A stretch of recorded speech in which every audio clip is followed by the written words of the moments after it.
നമസ്കാരം, ഞാൻ രജനി അഭിലാഷ്. ആരായിരിക്കും നദ്ദയുടെ പകരക്കാരനായി BJPയിൽ എത്തുക എന്ന ആകാംക്ഷ നിലയ്ക്ക് കഴിഞ്ഞ ദിവസം ഡൽഹിയിൽ പ്രത്യേക യോഗം ചേർന്നിരുന്നു. പ്രധാനമന്ത്രി നരേന്ദ്രമോദി, കേന്ദ്ര ആഭ്യന്തരമന്ത്രി അമിത്ഷാ, നിലവിലെ ദേശീയ അധ്യക്ഷൻ JP നദ്ദ, പ്രതിരോധ മന്ത്രി രാജ്നാഥ് സിംഗ്, ദേശീയ ജനറൽ സെക്രട്ടറി BL സന്തോഷ് എന്നിവർ യോഗത്തിൽ പങ്കെടുത്തു. ദേശീയ അധ്യക്ഷനൊപ്പം ഉത്തർപ്രദേശ്, ഗുജറാത്ത്, മധ്യപ്രദേശ്, കർണാടക, ഒഡീഷ തുടങ്ങിയ സംസ്ഥാനങ്ങളിലും അധ്യക്ഷന്മാരെ കണ്ടെത്തും. 2020 നദ്ദ അധ്യക്ഷനായത്.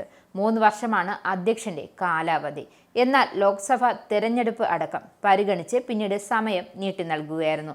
അതേസമയം നദ്ദയ്ക്ക് പകരക്കാരനായി UP മുഖ്യമന്ത്രി യോഗി ആദിത്യനാഥ് എത്താനാണ് സാധ്യത. കഴിഞ്ഞ ദിവസം BJP നേതൃത്വവും RSSും നടത്തിയ ചർച്ചകൾ അദ്ദേഹത്തിന്റെ പേര് ഇടം പിടിച്ചിരുന്നു. ലോക്സഭാ തെരഞ്ഞെടുപ്പിന് ശേഷം BJPയുടെ തീരുമാനങ്ങളിൽ RSS വലിയ സ്വാധീനം ചെലുത്തുന്നുണ്ട്. അതുകൊണ്ട് തന്നെ യോഗി എന്ന നിർദ്ദേശത്തിൽ RSS ഉറച്ചു നിൽക്കുകയാണെങ്കിൽ അത് അംഗീകരിക്കപ്പെട്ടേക്കാമെന്നാണ് വിലയിരുത്തപ്പെടുന്നത്. യോഗി അല്ലെങ്കിൽ മധ്യപ്രദേശ് മുൻ മുഖ്യമന്ത്രി ശിവരാജ് സിംഗ് ചൗഹാന്റെ പേരും പരിഗണിക്കപ്പെട്ടേക്കാം. RSSന്റെ ഗുഡ് ലിസ്റ്റിൽ ഇടം പിടിച്ച നേതാവാണ് ശിവരാജ് ചൗഹാൻ. ദക്ഷിണേന്ത്യയിൽ നിന്നുള്ള നേതാവിനെ അധ്യക്ഷൻ ആക്കണമെന്ന ആവശ്യം BJPയിലുണ്ട്.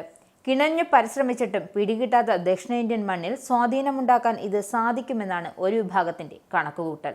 BJP എന്നത് ഉത്തരേന്ത്യൻ പാർട്ടിയാണെന്ന് DMK നേതാവ് MK സ്റ്റാലിന്റെ വിമർശനങ്ങളെയെല്ലാം മറികടക്കാൻ ഇത് സഹായിക്കുമെന്നും നേതൃത്വം കരുതുന്നുണ്ട്.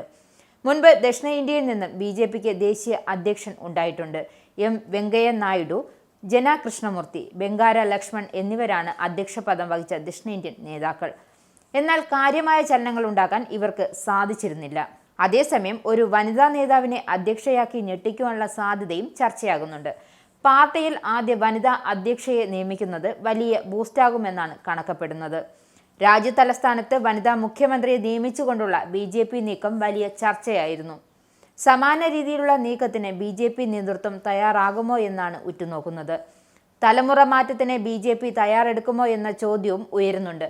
അങ്ങനെയെങ്കിൽ യുവ നേതാവിനെ പാർട്ടിയുടെ അമരത്ത് അവരോധിക്കാനുള്ള സാധ്യതയും തള്ളിക്കളയാനാകില്ല. നിലവിൽ 14 സംസ്ഥാന അധ്യക്ഷന്മാരെയാണ് പുതുതായി നിയോഗിച്ചിരിക്കുന്നത്. ദേശീയ അധ്യക്ഷ തെരഞ്ഞെടുപ്പിന് മുൻപ് 19 സംസ്ഥാനങ്ങളിൽ സംസ്ഥാന അധ്യക്ഷന്മാർക്ക് വേണ്ടിയുള്ള തിരഞ്ഞെടുപ്പ് നടക്കും. ഇത് പൂർത്തിയാകുന്നതോടെ ദേശീയ അധ്യക്ഷനെ കണ്ടെത്താനുള്ള തിരഞ്ഞെടുപ്പ് ഒരുക്കങ്ങളിലേക്ക് കടക്കും. നിങ്ങൾക്കും ആനന്ദ് മീഡിയയുടെ പ്രേക്ഷകരിൽ ഒരാളാകണ്ടേ? യൂറോപ്പിലും US-ലും ആഫ്രിക്കയിലും അടക്കം പ്രവാസികൾ ഉള്ളയിടങ്ങളിലൊക്കെ ജനപ്രിയ ചാനലുമായി ആനന്ദ് മീഡിയ ഒപ്പമുണ്ട്. ഏഷ്യാനെറ്റ് ഫ്ലവേഴ്സ് അടക്കം നിങ്ങളുടെ വിരൽത്തുമ്പിലെത്തും. ആദ്യം റോക്കു ബോക്സ് സ്വന്തമാക്കുക. അതിൽ നിന്നും ആനന്ദ് മീഡിയ ആപ്ലിക്കേഷൻ ഡൗൺലോഡ് ചെയ്യുക, ഇൻസ്റ്റാൾ ചെയ്യുക. എന്നിട്ട് 02085866511 എന്ന നമ്പറിൽ ഞങ്ങളുടെ കസ്റ്റമർ കെയറിൽ ബന്ധപ്പെടുക. അല്ലെങ്കിൽ +91 735 660 3747 എന്ന നമ്പറിൽ വാട്സപ്പ് ചെയ്യുക. ആനന്ദ് മീഡിയയുടെ സേവനങ്ങൾ സ്വന്തമാക്കുക. മറ്റു ചാനലുകൾക്കൊപ്പം ആനന്ദ് TVയും എൻജോയ് ചെയ്യുക.